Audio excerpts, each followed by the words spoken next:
Welcome to my channel శ్రీమాత్రే నమః.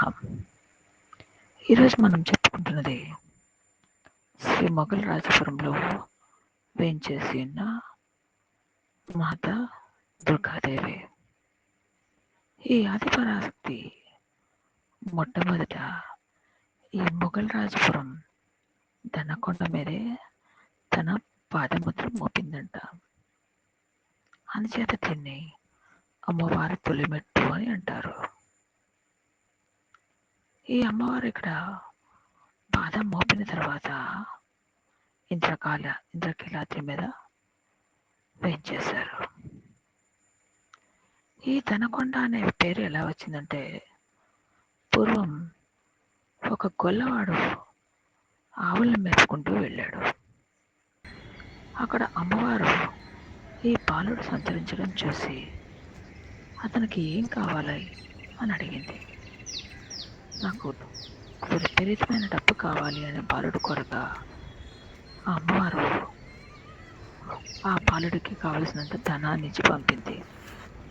ఇదే విషయమై ఆ బాలుడు కొండ కిందకి వచ్చి తన వాళ్ళకు చెప్పగా అమ్మవారిని వెతుక్కుంటూ వెళ్ళారు.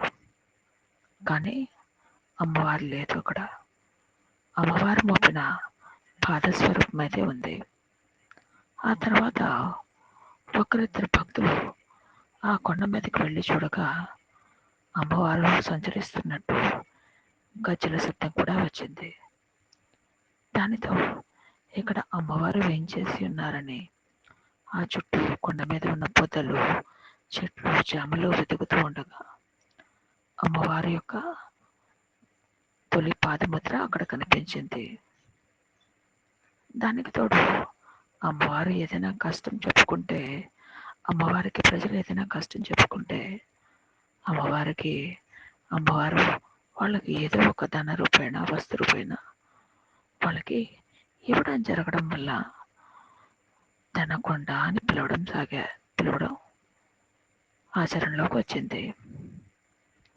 తర్వాత ఈ తొలిమెట్టుని చుట్టూ కొంతమంది భక్తులు చందాలు వేసుకుని అక్కడ చిన్న దేవాలయాన్ని నిర్మించడం జరిగింది. తర్వాత అమ్మవారి యొక్క మహిమలు విని రాను క్రమంగా ఆ గుడికి రావడం జరిగింది. కానీ ఇక్కడ విశేషం ఏంటంటే, అమ్మవారికి సాయంత్రం 6-6:30 మధ్యన గుడి తలుపులు మూసివేస్తారు.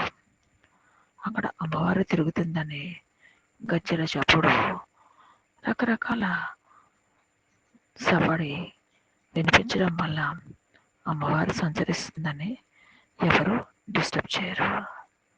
కానీ మహామహిమాత్మదైన అమ్మవారు, ఆ అమ్మవారి దగ్గర సాయంత్రం మంగళవారాల్లో రాహుకాలంలో, శుక్రవారం రాహుకాలంలో నిమ్మకాయల దీపం వెలిగించి ఖడ్గమాల అపరాజిత స్తోత్రం చదివితే తప్పకుండా భక్తుల బాధలు తీరుస్తుందని నమ్మకం.